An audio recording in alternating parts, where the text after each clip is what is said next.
اس سے پہلے سورہ آل عمران کی مختلف آیتوں کا خلاصہ پیش کیا گیا۔ آج کی جو آیت کریمہ ہے، اس آیت کریمہ کے اندر اللہ تبارک و تعالیٰ نے کفار مکہ اور منافقین کا قول نقل کیا اور ان کا رد فرمایا ہے۔ چونکہ صحابہ کرام جب کفار مکہ کے پاس جاتے ہیں تو کفار مکہ کو دعوت دیتے اور کہتے اسلام لاؤ، آخرت میں بڑا اللہ مقام عطا فرمائے گا، بلندی عطا فرمائے گا، یہ شان ہوگی ایمان والوں کی، یہ مقام ہوگا ایمان والوں کا۔ تو کفار کہتے بڑی شان بیان کرتے ہیں، جبکہ دیکھو دنیا کے اندر ہمارے محلات بھی بڑے بڑے ہیں، ہمارے پاس مال و دولت بھی زیادہ ہے، ہمارے پاس افراد کی طاقت بھی زیادہ ہے۔ یہی حال مکہ کے کفار کا رہا اور یہی انداز منافقین مدینہ کا بھی رہا۔ تو اللہ تبارک و تعالیٰ نے ارشاد فرمایا کہ یہ لوگ یہ سمجھتے ہیں کہ ان کو جو مال و دولت سے نوازا گیا تو یہ حق پر ہے، نہیں، ہرگز گمان نہ کریں، ہم ان کو مہلت دے رہے ہیں، ڈھیل دے رہے ہیں تو خالی اس لیے کہ یہ اپنی شرارت پہ شرارت کرتے جائیں، اس کے بعد جب پکڑ آئے گی تو بڑی سخت پکڑ آئے گی۔ تو اللہ تبارک و تعالیٰ سے فرمایا ڈھیل دینا۔ تو ڈھیل دینا کبھی کبھی کیا ہے، کفار کے لیے نقصان دہ ہوتا ہے اور کبھی کبھی فائدہ مند ہوتا ہے۔ نقصان کی صورت تو یہ ہوگی کہ ایمان نہیں لائے، رب کو معلوم ہے یہ ازلی بدبخت ہیں، ایمان لانے والے نہیں ہیں، اور جب ازلی بدبخت ہیں تو جتنا گناہ کریں گے اتنی سزا بڑھے گی۔ اور جن کے بارے میں معلوم ہے کہ ایمان لانے والے ہیں وہاں ڈھیل دی گئی تو بڑا کرم ہو گیا۔ جیسے بدر میں جو کفار گرفتار ہو کر کے آئے تو ان قیدیوں کے بارے میں مشورہ ہوا، حضرت عمر نے یہی کہا کہ رشتہ دار کو قتل کر دے، رشتہ دار کو قتل کر دے، لیکن ابو بکر نے مشورہ دیا نہیں، ان سے فدیہ لیا جائے، ان کو چھوڑ دیا جائے۔ تو ابو بکر نے مشورہ کیا دیا، چھوڑ دیا جائے۔ اب یہ چھوڑنا کتنا زبردست اس کا مثبت پہلو نکلا کہ بہت سارے قیدی فتح مکہ کے موقع پر اللہ تعالیٰ نے انہیں ایمان کی دولت سے مالا مال فرما دیا۔ جیسے خود حضور کے چچا عباس ایمان لائے، سبحان اللہ، حضور کے داماد حضرت عمرو بن عاص بھی ایمان لائے، ہے نا۔ کئی صحابہ کرام ایسے رہے جو اس وقت ایمان نہیں لائے تھے جب قیدی تھے بدر کے موقع پر، لیکن اللہ نے بعد میں ایمان کی دولت عطا فرما دی، اور جب وہ ایمان لائے اب ان کی نسل میں جو پیدا ہو رہا ہے سب ایمان والے پیدا ہو رہے ہیں، سبحان اللہ۔ تو ڈھیل دینا کبھی کبھی فائدہ مند ہوتا ہے، اور ڈھیل دینا کبھی کبھی جس کو ڈھیل دیا جا رہا ہے اس کے لیے نقصان دہ ہوتا ہے، اس کے لیے نقصان دہ ہوتا ہے۔ اور ایک چیز جو حضور صلی اللہ علیہ وسلم نے فرمایا سنن کبریٰ کی حدیث پاک کہ میری امت کا اختلاف رحمت ہے، میری امت کا اختلاف رحمت ہے، اس کو بھی سمجھ لیں۔ حضور نے فرمایا میری امت کا اختلاف رحمت ہے، امت کے دو فرد جو اس امت میں اللہ تعالیٰ نے سب سے بلند مقام عطا فرمایا وہ ابو بکر و عمر ہیں، دونوں کا اختلاف ہوا۔ عمر نے کہا کہ فوراً ختم، فنش۔ ابو بکر نے کہا نہیں، فدیہ لے کے چھوڑ دیا۔ اختلاف ہوا، جیسے اختلاف ہوا تو وہ لوگ جو ایمان لانے والے تھے لائے نہیں، تو یہ اختلاف ان کے لیے سراپا رحمت ثابت ہو گیا۔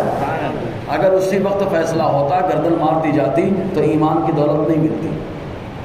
تو آقا نے جو فرمایا میری امت کا اختلاف رحمت ہے، تو ایسا رحمت ثابت ہو گیا۔ تو اللہ تبارک و تعالیٰ اسی تعلق سے ارشاد فرماتا ہے، رب فرماتا ہے وَلَا يَحْسَبَنَّ الَّذِينَ كَفَرُوا، اور کافر ہرگز گمان نہ کرے انما نملی لہم، کہ ہم انہیں ڈھیل دے رہے ہیں، خیر لانفسہم، تو ان کی جانوں کے لیے بہتر ہے ڈھیل دینا۔ ڈھیل دینا رب کی عادت جاریہ ہے کہ اللہ تبارک و تعالیٰ کبھی کبھی آدمی کو ڈھیل دیتا ہے، اس کی وجہ کیا ہے حدیث میں آیا ہے۔ حضور صلی اللہ علیہ وسلم نے فرمایا، اللہ تعالیٰ فرماتا ہے میری رحمت میرے غضب پر سبقت کر جاتی ہے۔ تو رب کی رحمت یہ ہے کہ موقع دیا جائے موقع دیا جائے، موقع دیا جائے، آج نہیں کل سدھر جائے گا، آج نہیں کل سدھر جائے گا، آج نہیں کل سدھر جائے گا۔ رب کی رحمت موقع دے رہی ہے، دے رہی ہے، دے رہی، لیکن جب پکڑتا ہے پروردگار تو ان بطش ربک لشدید، بے شک رب کی پکڑ بڑی سخت پکڑ ہے۔ ان کفار کو جب رب نے پکڑا تو کہیں بدر میں کنویں کے اندر ڈلوا دیا، کہیں الگ الگ مقامات پر ان کا پتہ بھی نہیں آج، خالی کتابوں میں ذکر تو مل جاتا ہے، وہ بھی اس لیے کہ مصطفیٰ کے مقابلے میں آئے تھے۔ اب ذرا غور کرنا، آدمی دیکھیں جب مصطفیٰ کے ساتھیوں کا تذکرہ کتنا ہوگا، جب مصطفیٰ کا ذکر ہوتا ہے تو دشمنوں کا ذکر ہوتا ہے، سمجھیں آپ؟ یعنی نسبت رکھنے والا دشمن اس کا بھی ذکر ہو جاتا ہے، ورنہ کون جانے ابو جہل کون ہے، کون جانے ابو لہب کون ہے، لیکن خالی اس لیے کہ یہ مصطفیٰ کے دشمن ہیں ذکر ہو جاتا ہے، اگرچہ برائی سے ہوتا ہے۔ تو جب نسبت رکھنے والا دشمن وہ فائدہ اس کو مل رہا ہے کہ اس کا ذکر ہو جاتا ہے، تو سوچے جو نسبت اچھی رکھتے ہیں ان کو اللہ تعالیٰ کتنا فائدہ پہنچاتا ہے۔ جی تو اللہ تعالیٰ فرماتا ہے وہ یہ نہ سمجھیں کہ ہم انہیں ڈیل دے رہے ہیں تو یہ ان کے لیے بہتر ہے۔ انما نملی لہم لیزدادوا اثما، ہم انہیں صرف اس لیے ڈیل دے رہے ہیں کہ وہ اپنی شرارت پر، گناہ پر بڑھتے رہیں، شرارت پر شرارت کرتے رہیں، اور جب آئے گا معاملہ تو وَلَهُمْ عَذَابٌ مُهِينٌ، تو ان کو ذلیل کرنے والا انہی کے لیے عذاب ہے، رسوا کرنے والا عذاب۔ پہلے تو عذاب ایسا کہ چہرے پہ ذلت و رسوائی طاری ہوگی، قرآن کہتا ہے، پھر پسینے میں الگ ڈوبے ہوں گے، پھر محشر میں سنوائی الگ نہیں ہوگی، اور جب حساب ہوگا تو ڈائریکٹ اٹھا کے جہنم میں پھینک دیا جائے گا، وہاں پوچھنے والا بھی کوئی نہیں ہوگا۔ ایسا ذلیل و خوار ہو کر کے معاملہ ان کا رہے گا۔ تو اللہ تعالیٰ فرماتا ہے جو ہم ان کو موقع دے رہے ہیں تو یہ سمجھتے ہیں ہم ہی بہتر ہیں، نہ یہ ڈیل دی جا رہی اس لیے تاکہ جو شرارت کرنا ہے سب کر لیں گے، ویسے کریں گے بھی ہیں، کیونکہ ان کی جنت ہے، ہر آدمی اپنی جنت پہ اپنے مگن میں رہتا ہے، تو یہ اپنی جنت میں مگن ہیں الحمدللہ۔ قید میں جو مومن ہے تو قید کے اصول پہ چلے گا تو قیدی پہ سختی نہیں ہوتی ہے، اور جو قید کے اصول کو توڑ دے گا اسی پہ سختی بڑھ جاتی ہے۔ تو مومن کے لیے دنیا قید خانہ ہے، تو اللہ نے اس قید خانے کے اصول بنائے، اگر کوئی بندہ اس اصول سے ہٹتا ہے تو سزا پاتا ہے، اور جب اصول پہ چلتا ہے تو کبھی کبھی اللہ تبارک و تعالیٰ ولایت کا منصب بھی عطا فرما دیتا ہے۔ قید کا اصول ہوتا ہے نا، دیکھیں آپ اب ذرا غور کرنا، تو یہ دنیا مومن کے لیے قید خانہ ہے۔ قید خانہ کیسے ہے؟ آج ایمان پہ جمے رہنا بہت بڑی بات ہے، آدمی ایمان کا سودا کرتا رہے، دیکھو کتنا ہر جگہ جائے گا خوشحال رہے گا، لیکن جب ایمان والا رہے گا تو کھانے کا الگ ٹینشن ہے کہ یار یہ گوشت وہی گوشت ہے، یہ کھانا وہی کھانا ہے، سود بیاز کا تو نہیں ہے، چوری کا تو نہیں ہے، سمجھ رہے کہ نہیں آپ؟ کھانے میں ٹینشن، اب آئی پان پینے کا ٹینشن، ارے یار جو پینے جا رہا ہوں اسے پیشاب کے خطرے تو نہیں ڈال دیے گئے، مطلب ہر چیز میں ٹینشن آدمی کو۔ تب ایسے موقع پہ آدمی محسوس کرتا ہے یار قید میں تو نہیں آ گیا، ہر چیز میں ٹینشن۔ تو ایمان والوں کا یہ معاملہ ہوتا ہے، اسی لیے بزرگان دین دنیا سے بقدر ضرورت لیتے رہے، کیونکہ ضرورت کی مقدار حرام چیزیں بھی حلال ہو جاتی ہیں، حرام چیزیں بھی ضرورت کی مقدار حلال ہو جاتی ہے، ضرورت کی مقدار لیتے رہے۔ بہرحال تو اللہ تعالیٰ فرماتا ہے ان کے لیے رسوا کرنے والا عذاب ہے۔ اب آگے کی جو آیت کریمہ ہے بڑی زبردست ہے، اس کا تعلق حضور صلی اللہ علیہ وسلم کے علم مبارک سے، سبحان اللہ۔ اللہ تعالیٰ نے سوچے یار جیسا استاد ہوتا ہے ویسا بولتے ہیں شاگرد ہوتا ہے، حافظ ملت کو اللہ نے جیسا رکھا تو شاگرد محدث کبیر جیسا دیا ہے، تو دمدار ہے نا معاملہ۔ حضور اعلیٰ حضرت ہے تو شاگرد بھی مفتی حضور صدر الشریعہ جیسا خلیفہ بھی ملا ہے، اگرچہ شاگردیت کا معاملہ نہیں خلافت کا معاملہ ہے۔ بہرحال تو بتانا مقصد یہ ہے کہ جسے اللہ نے سکھایا اس کے علم کا معاملہ کیا ہوگا۔ اور رحمان علم القرآن، رحمان وہ جس نے قرآن کا علم اپنے محبوب کو عطا فرما دیا ہے۔ تو اللہ نے اس کو سکھایا، معاملہ کیا ہوا اس کے نزول پہ غور کریں۔ پہلے حضور صلی اللہ علیہ وسلم نے ایک دفعہ مسجد نبوی شریف میں بیٹھ کر صحابہ کرام کی موجودگی میں اور منافقین میں بیچ میں بیٹھے رہتے تھے، وہ اپنے ماحول بنانے میں لگے رہتے تھے۔ رہتے محفل میں تھے لیکن غائب رہتے تھے، رحمت پاتے ہی نہیں تھے۔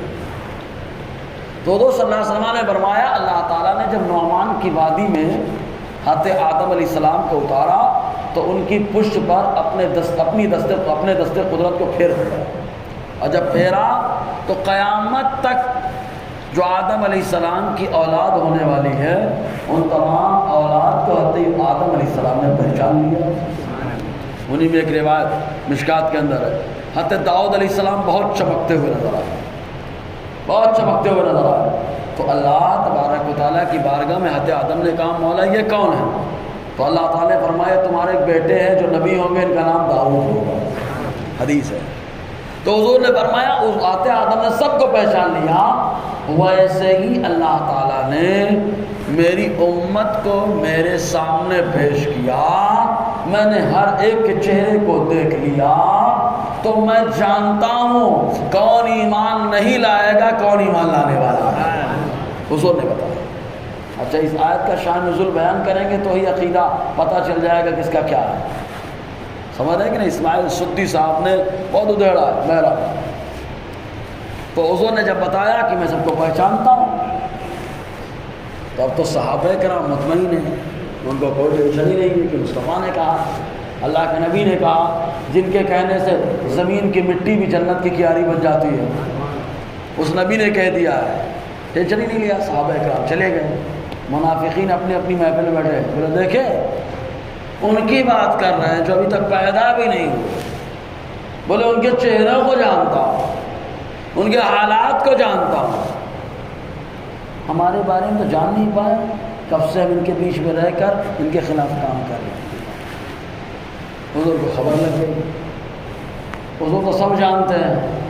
آقا علیہ السلام آئے، پھر مسجد کے ممبر پر کھڑے ہو، خطبہ پڑھا، خطبہ پڑھنے کے بعد ارشاد فرمایا لوگ ایسی ایسی باتیں کرتے ہیں، تم لوگ جو چاہو آج مجھے یہاں پوچھ لو، میں ممبر پہ کھڑے رہ کر اس کے سوال کا جواب دے دوں گا۔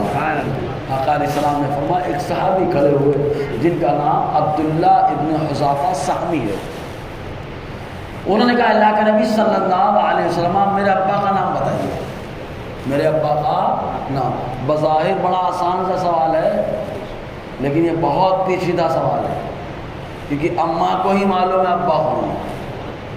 خلوت کے معاملات بڑے عجیب ہوتے ہیں، ماں ہی بتا سکتی ہے۔ حضور صلی اللہ علیہ وسلم نے ارشاد فرمایا عبداللہ ٹینشن مت لو، تمہارے والد کا نام حذافہ ہی ہے۔ حضور نے جواب دے دیا۔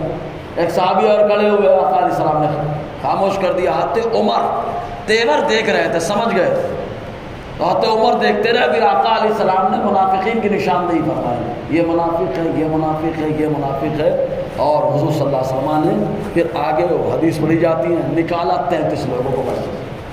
جب حضرت عمر نے دیکھا اتنی سختی، آقا علیہ السلام کی ایک دم جلال میں نکال دیا منافقوں کو، خطبہ دیتے رہے آقا علیہ السلام۔ حضرت عمر گھٹنے کے بل بیٹھ گئے، گھٹنے کے بل کہتے ہیں، بیٹھ کر کہتے ہیں ہم راضی ہیں اس بات پر کہ اللہ ہمارا رب ہے، اسلام ہمارا دین ہے، قرآن ہماری کتاب ہے، اور اللہ تعالیٰ نے آپ کو ہمارا نبی بنایا ہے۔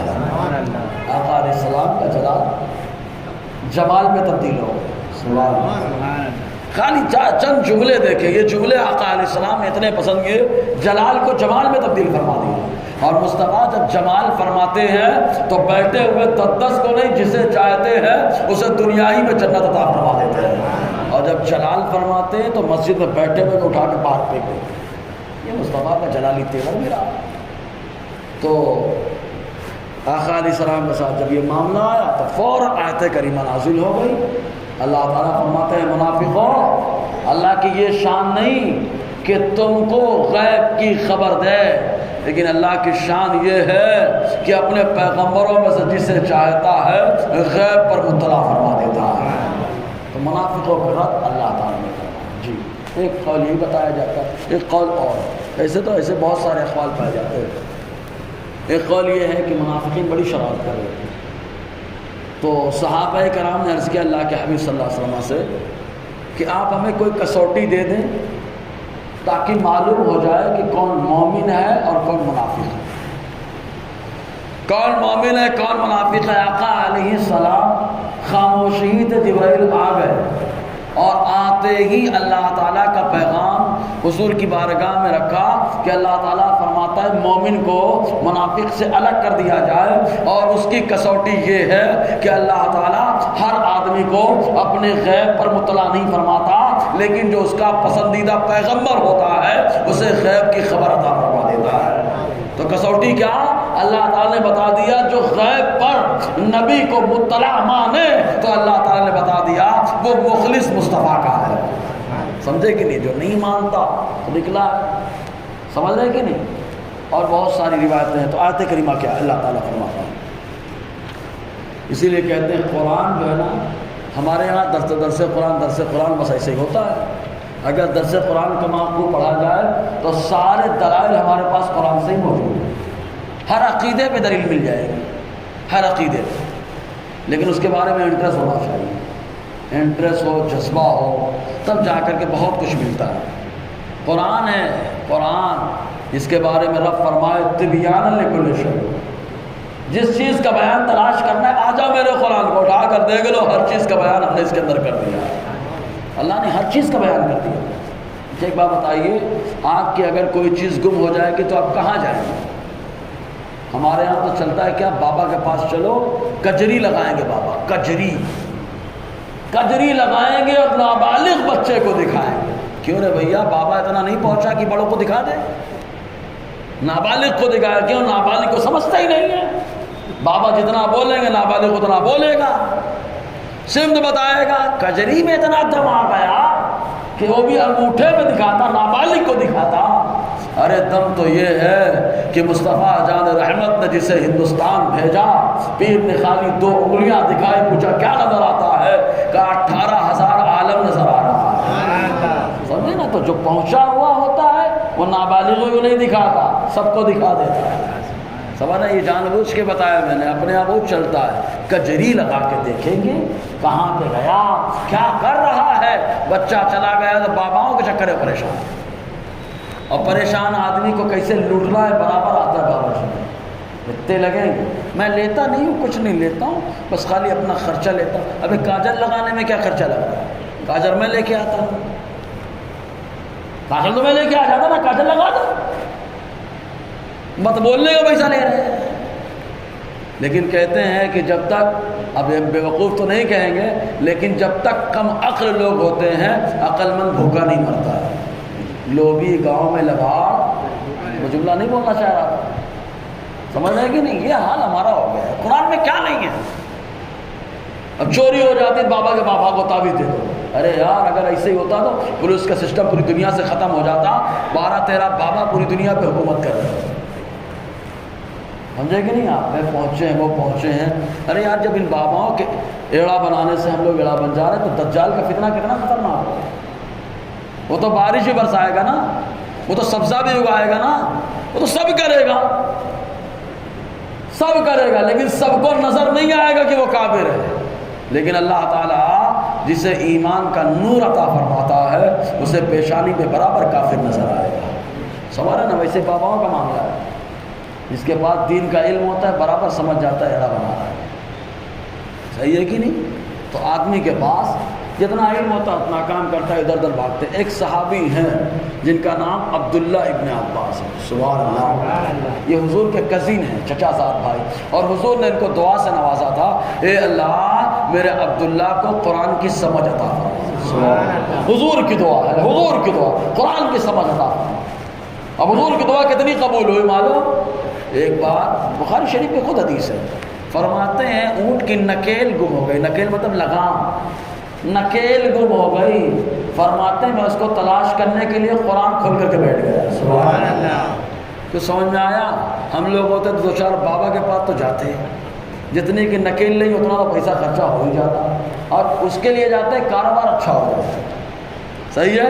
کاروبار اچھا، اپنا اچھا ہو چاہے نہ ہو، بابا کا اچھا ہو جاتا، حقیقت ہے نا؟ بابا کا برابر اچھا ہو جاتا۔ اور پڑھے لکھے لوگ جاتے ہیں، افسوس کا مقام یہ ہوتا ہے کچھ نہیں آتا ان سے، ان کے پاس جا رہے ہیں، بولے عملیات میں بہت ماہر ہے۔ کہا عمل کا مطلب سمجھو پہلے، نماز پڑھنا عمل ہے، نماز پڑھنا کیا ہے؟ عمل ہے۔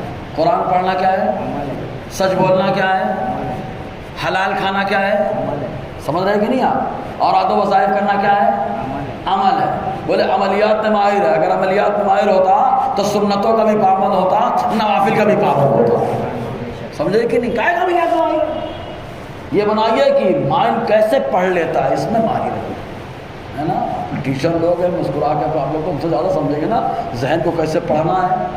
پڑھ لیے برابر 5-5 6-6 ہزار لیتے، دھاڑ دھاڑ 10 کسٹمر آ گئے اگر مہینے میں تو 50,000 کھڑا۔ اب بتاؤ بیٹھے ملے کھانے کو تو کون جائے کمانے کو؟ صحیح ہے کہ نہیں؟ اب بتاؤ عیاشی کرے گا؟ حیرانی والی بات ہے، اللہ نے قرآن کے اندر کیا نہیں دیا؟ بولے گھر میں بندش نہیں ہے، بندش کرانا ہے۔ کائے کو ان کے چکر میں پریشان ہو یار؟ ہمارے نبی صلی اللہ علیہ وسلم نے بندش کا فارمولہ دیا، خالی 2 فارمولے دیکھے۔ حضور نے فرمایا 40 دن قرآن پڑھ لو، شیطان نکل کے بھاگ جاتا ہے، بھاگے گا۔ بابا نے نہیں کہا ہے، آقا نے کہا ہے۔ بابا کی بات مانی جائے نہ مانی جائے، لیکن آقا کی بات فائدہ ہے۔ دوسری بات حضور نے کیا فرمایا؟ گھر میں بسم اللہ پڑھ کر کے داخل ہو، شیطان کبھی نہیں داخل ہوگا۔ سبحان اللہ۔ فری میں بندش ہو رہی کہ نہیں ہو رہی؟ اچھا اور کوئی ہوتا ہے اتنی بندش بتانے کے لیے لاکھوں لے لیتا، لیکن مصطفیٰ نے فری میں دے دیا ہے۔ سبحان اللہ۔ حضرت کاروبار بڑا خراب ہے تو مصطفیٰ نے وہاں بھی فارمولہ دیا، سورہ واقعہ پڑھو کاروبار اچھا ہو جائے گا۔ سمجھے کہ نہیں؟ اللہ سے مدد مانگو۔ اور اچھا ایک چیز اور یہاں پہ قابل غور، اچھا جتنے بابا نالائقی کرتے ہیں اٹھا کر کے سب کو ہماری جھولی میں ڈال دیا جائے۔ بولے سب یہ سنی ہیں، صحیح ہے کہ نہیں؟ ساری گندگی ہمارے کھاتے میں، ساری اچھائی تم نے چکر میں۔ واہ واہ واہ، جتنی کھچائی ہم لوگ بابا کی کرتے شاید کوئی کرتا ہو، ورنہ تو ہم نے دیکھا ہے باباؤں کے لوگ وہ لوگ بھی لگے رہتے ہیں جن کے یہاں شرک ہوتا ہے۔ سمجھے کہ نہیں آپ؟ اس پہ بہت ساری باتیں بولتا رہتا ہوں میں۔ عورت زیادہ جاتی ہے، عورتیں جانا بند کر دیں، بابا کی بابا گیری بند ہو جائے گی۔ ابھی کون جاتی ہے؟ بہو، ساس کو، سسر کو اور آدمی کو کنٹرول میں کرنے کے لیے، غلام بنانے کے لیے۔ صحیح ہے؟ اور ساس جاتی ہے کس کے؟ بیٹا میرے کنٹرول میں ہو۔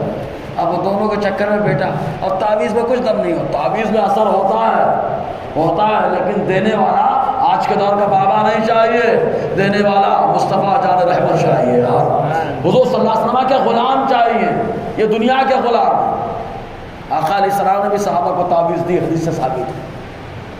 آقا کے غلاموں نے بھی دیا ہے یار، تو وہ تعویذ چاہیے، یہ تو دنیا کے غلام ہیں۔ بہرحال تو اللہ تبارک و تعالیٰ ارشاد فرماتا ہے، کیا فرماتا ہے؟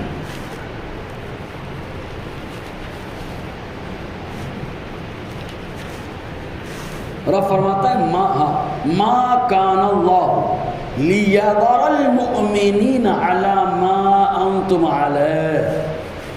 اس سے خطاب ہو رہا ہے منافقوں کو بھگا کے مارا جا رہا ہے۔ کیسے؟ رب فرماتا ہے رب کی یہ شان نہیں کہ اے منافقوں کو بھگا کے مارا ہے۔